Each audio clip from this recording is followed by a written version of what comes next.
YouTube, what's good? Back with another reaction video. We'll be reacting to digging a secret garage number 4. Digging done. What? Digging a secret garage number 4. Digging done. I just came across the stuff across YouTube. First time seeing it. So we're gonna be reacting to it. You know, if you use the channel, smash that like button, subscribe, comment down below. Yep, let's get in there. Oh, with a few months off to go and build a wall of death, the weather's improved. We're back on the secret garage. Come on first, what are we doing? I like listening to British people say garage. They don't say garage. They don't say garage. They say garage. Garage. Listen, what do you say? It's improved. We're back on the secret garage. Garage. See, they don't say garage. They say garage. Come on. Why do they say that? Because it's G-A-R-A-G-E. Garage. Garage? Garage? Whatever. First, what are we doing? Colin Firth. Finally, after what seemed like the longest and wettest winter ever, I'm back on the secret garage project. With Tom and the digger coming tomorrow, I've got to make safe and cover up what we've already done. So, with the roof exposed to what we've done, we need to put a wall across here, protecting the gas, the water, and the electric pipes. Now, this is a huge project, so if you're not subscribed, you should be. Can't tell you how weird it feels to be on this project and it is sunny and I'm warm. Amazing.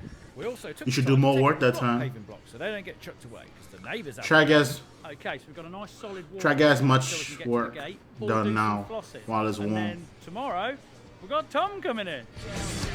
Okay, let me oh damn it, English or you guys, let me know, what do you prefer, cold or warm?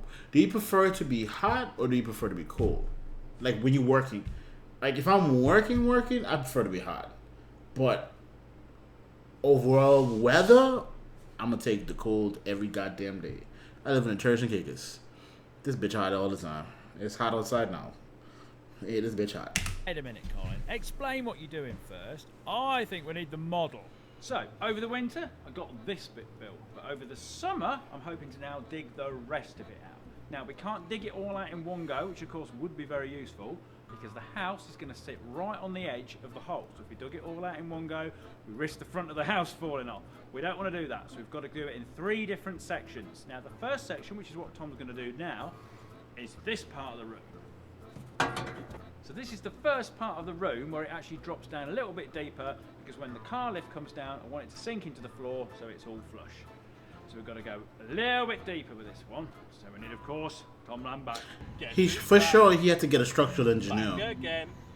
Or maybe he is a structural. Back. Back again.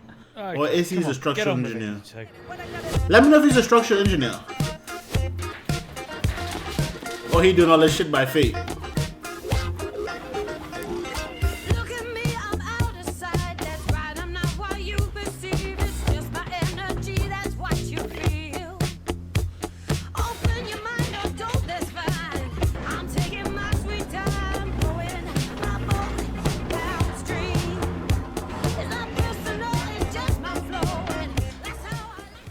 here we go again, but this time we're in front of the house, which means at some point we're going to find the foundations. Found it. Whoa. And when we did find them, what a shoddy bit of brickwork. I was thinking the exact same thing.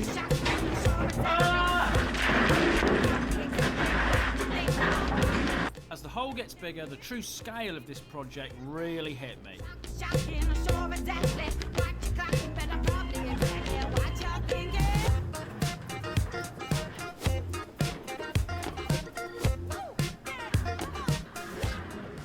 Of course, digging through solid rock is pretty hard going, and you don't just need a bucket, you need a jackhammer too to smash it up. But the top surface is pretty soft, so placing the digger near the edge of the hole has its dangers. So we moved our aluminium tracking right up to this point so we could get near the edge without falling in. And you can see this was a wise move.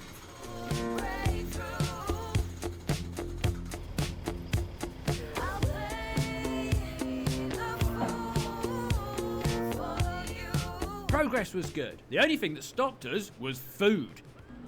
We had pizza. Pizza! And then my mum brought Tom a cake. Diet's going well, isn't it? And then the ice cream man turned up. Oh, Tom, just let go of all the levers on the digger. What are you getting, Tom? A large. Large, you were on a diet half an hour ago. This is just the best day ever. Hey, leave Big Boy alone. What do y'all say this?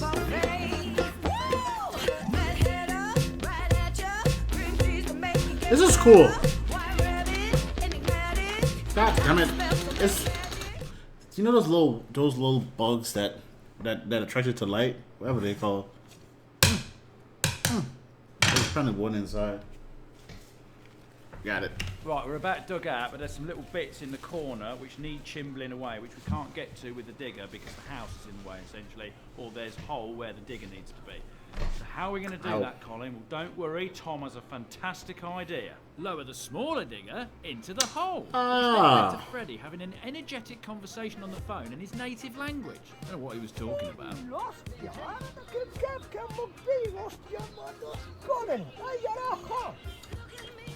Why it seems like his neighbors?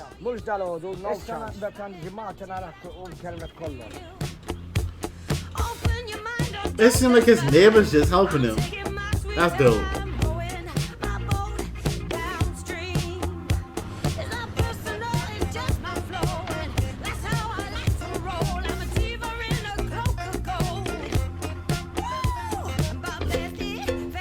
With the mini digger in the hole, we'd tidy up all the bits the big digger couldn't reach, and anything left over, I'd tackle manually.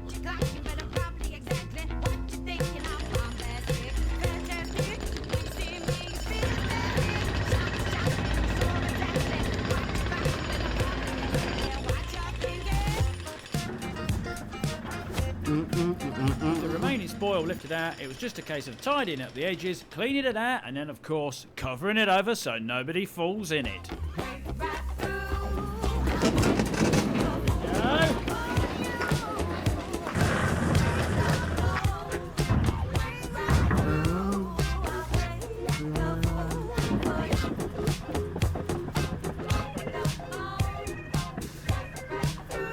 And there we have it, the room is bigger. Now, a message from our sponsor. If you're looking to go on holiday while walking across the beach, are you fed up with... Go to Surfshark. Nice and square. Next little job, bit of damp proofing, bit of framing. We're doing it slightly different this time. I'll explain afterwards. So I did a couple of welds and something didn't quite feel right. Turns out I've washed my welding jacket. I've drunk the blooming thing. Never mind.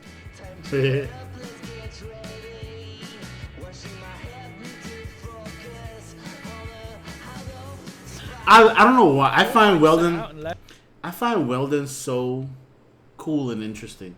I don't know if it's just me. Level and where we want it. Time to add a bit of damp proofing and then of course add the much important rebar, which is much easier to put in when there's not a floor in the way. Okay, rebar's in. Beautiful job.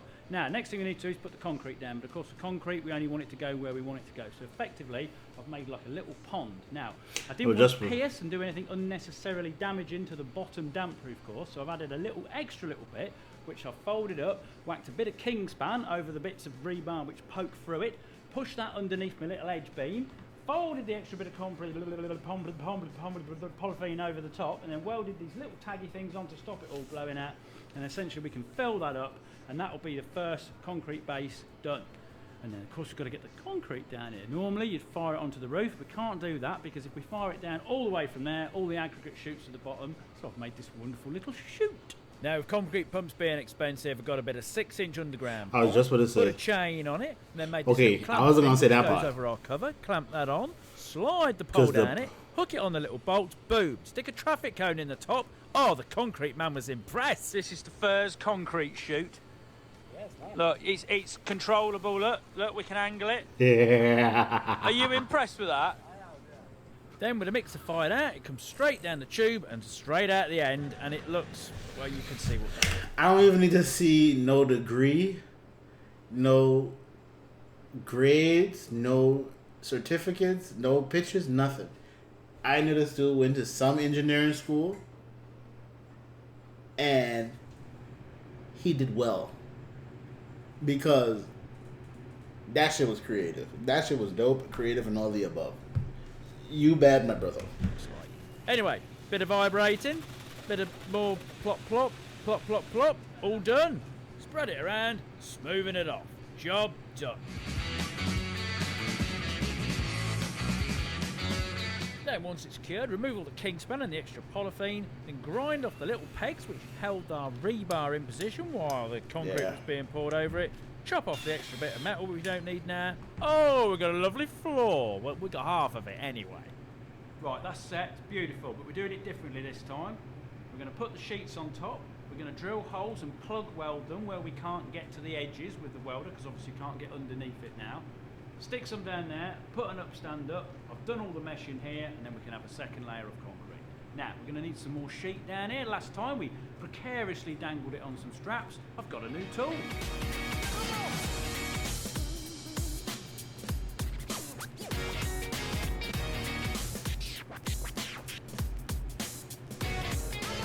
Ooh, slow motion! Plastic. Bro, why you using those no safety goggles? Come on, man. You know better than that. Take none. Cut in! I didn't mean to film it in slow motion, but I did. You know that bad for your eyes. Safety goggles next time. Sparks. So let me see you doing it again. Looks real nice, but it slows the video down. With the sheets cut, while Charlotte was there, I decided to put the rebar in. Yes, I hate rebar. I really hate rebar. W-wife. Although, to be fair, this is much easier putting it up before the walls are up.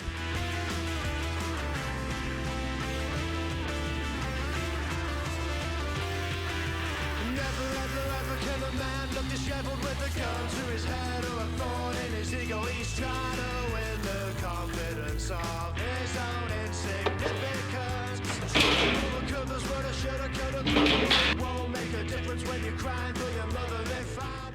Okay, floor's done. Next off, to put the wall up, we've got to put this RSJ in first. So basically I've cut all these little slots down there, slotted it in there nicely, kind of like tucked it in. Now that is defined by where this next RSJ comes across here, and this is where we check if we've got the room parallel to the house. So basically I'm going to put this, extend this other one out across here, measure it to the house foundations, although they're a bit wonky, but we'll do our best. And then we can fix that to that, get that level, and then that will tell us where our wall needs to be. So we need to pull this RSJ up to here. Now I was going to do it with a telehandler, but I can't bother to go and get it. So I've rigged my winch up outside my front door, and I can winch it up myself. This could go horrible. I'll whip my winch out on the top to the floor and we can move it up to the front door.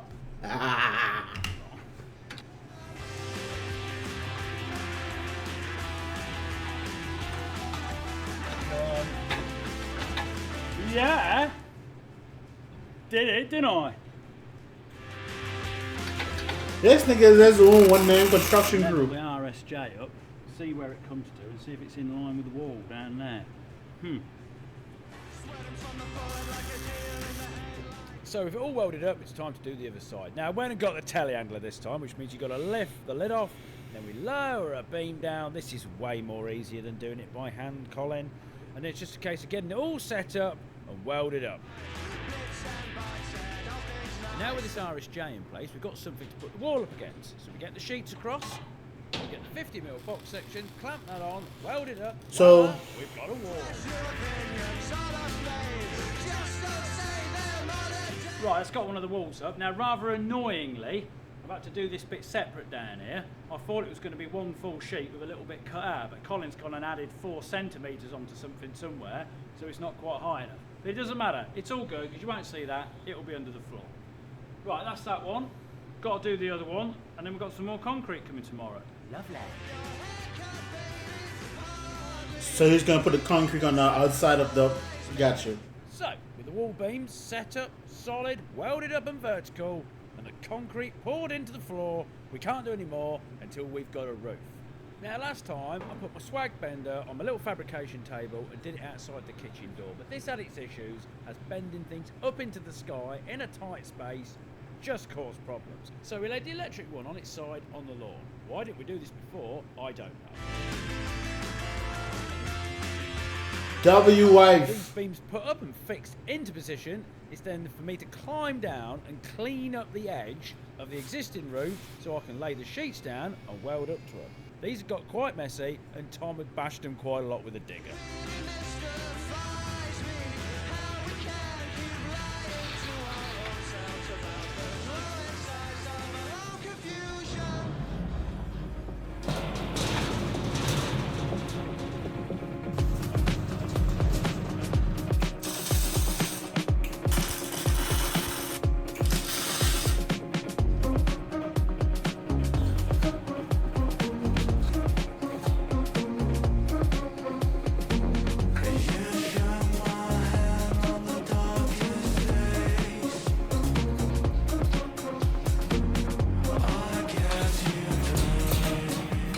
On the face of it is a simple job. We've basically got some beams going across, which I call ribs, with just some sheets on the top of it, which you just weld together. But you have to keep your eye on everything. You have to make sure that everything is level, squeezed up in position, and not going all wonky. You can't just go and weld one side up without checking the other side, or else you'll end up welding in a problem that you're never going to be able to get rid of. So, although it's simple, there's a lot of bashing and fiddling about. And then, of course, you've got the bits that Tom lambs whack with a digger, which I have to turn into like a car bodywork person and pull out. But it's all good. Afterwards, grind it off, smooth it off, you'll never know. And once finished, my front door becomes a lot safer. Then the final structural job is to set the patterns up, which the RSJ goes across. Then bring the RSJ across and weld it in position.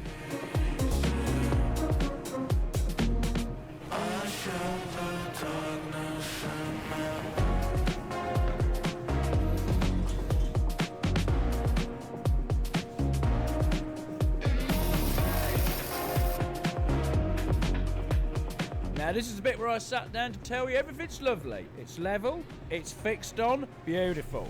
Just got a bit of foam insulation board to put up the side because we've got some concrete coming. But old Colin's flicked his camera to slow-mo again, hasn't he? He's even filmed himself getting an ice cream in slow-mo. The wall concrete is done in 2 stages. Once up to halfway up the wall with some 45-degree bracing, and then once we've got the damp-proof membrane laid down to halfway down the wall, we can then fill up the rest of it. Then the last job is to clean up the mesh, bend the edges of a bit of rebar because this is going to come up across the roof and eventually will go across the whole thing.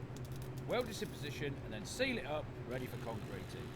Right, that's got that shuttered off. I've made sure this time to put plenty of 45-degree stanchions up against the plywood, because when I did it last time, I couldn't believe how much it bowed with just so little concrete behind it. It just goes to show how much mass weight concrete's got to it. With the rebar cut to height and the top rings added, that is the final bit of wall complete. So with the end sealed up, the last concrete is booked. We've got Chris Bibby here again. Not sure if you caught his name in the last video. I've just got a white t-shirt on. Yeah, it's too hot. Yeah, white t-shirt, probably not the best of ideas, but they are. And then once that's set, it's just time to move the sheet across and do it all again and dig another section.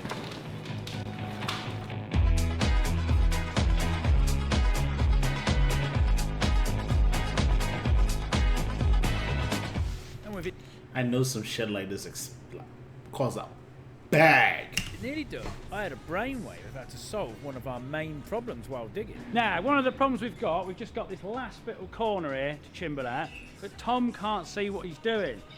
But we've had a brilliant idea. I'm FaceTiming him so I can film the rock face and then he can see what he's doing. It's working very well. You want to be coming in here? Tilt your thing in a bit. That's it. Get on at that. It's like he's playing a computer game now. Technology. It's your concentration face.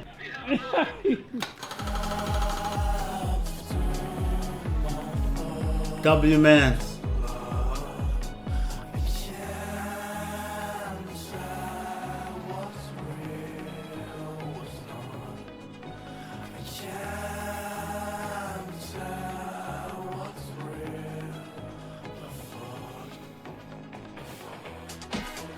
It's good to be born, beating these senseless marathons.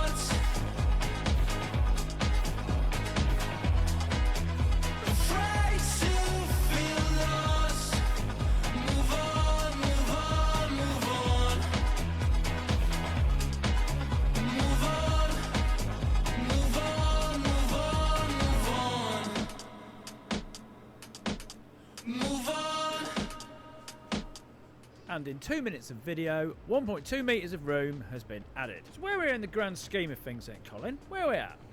Okay, we're now up to this point in the model. The next part we dig out is the bit where the car is going to come out at the top. So when we dug this, we don't need to build a roof on top of it. Now, hopefully, we can dig it all the way out to this, and this will be the final dig. However, the weather has severely turned on us. Now, it's looking like 2024 is going to be one of the wettest years we've ever had in this country. And yet again, it is raining and it is having an effect on this. One thing the UK gonna do is goddamn We rain. delay it because of the weather, but then we thought, no, we just got to get on with it, ain't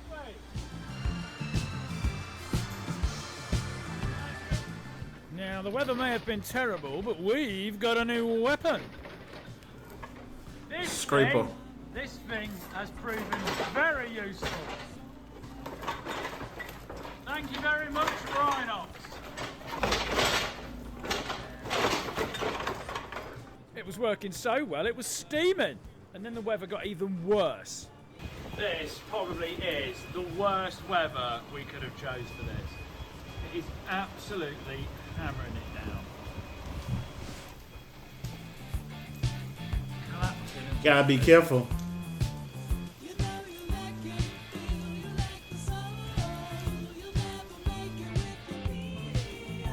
So watching from inside, I thought, can I control the digger with my mind?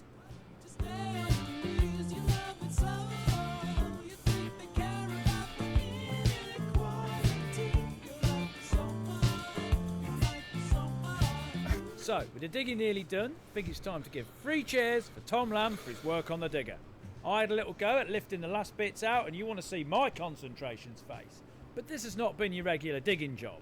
You've got to be millimetre perfect up against the house. He's had gas pipes and water mains to negotiate. Yeah, he's clipped the steelwork a few times, but I think he can be forgiven. So, if you want to go over to Tom Lamb's channel, give him a subscribe. It doesn't matter if you're not interested in farming videos or anything it does. It's just a note of thanks for saying thank you for excavating the Colin Furze underground garage.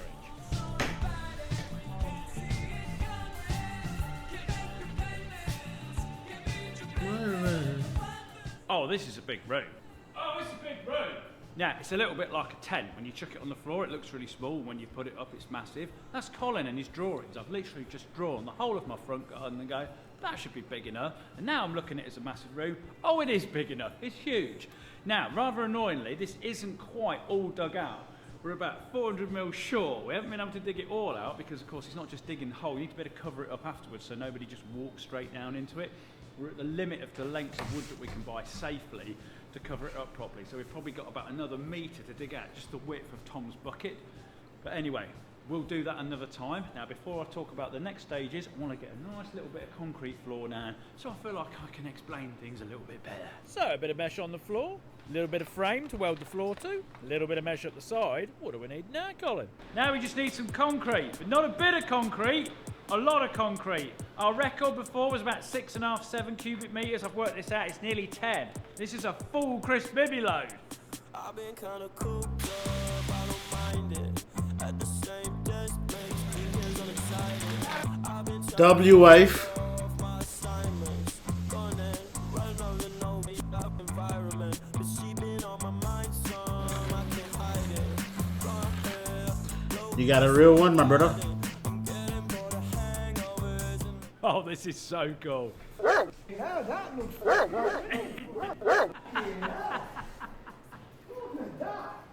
Okay, so this is where the car comes in and out. There's a lot of confusion when obviously I first started building this and I put a roof on it over there. Everyone was like, Colin, how'd you get the car in and out? Where's that going to happen? It's going to happen here, dead in line with the centre of the lounge window. Now, I can show you a car in this position. I can do it on shape. You can project your 3D models on it. Fantastic. That's what that's going to look like. The car's going to sit there.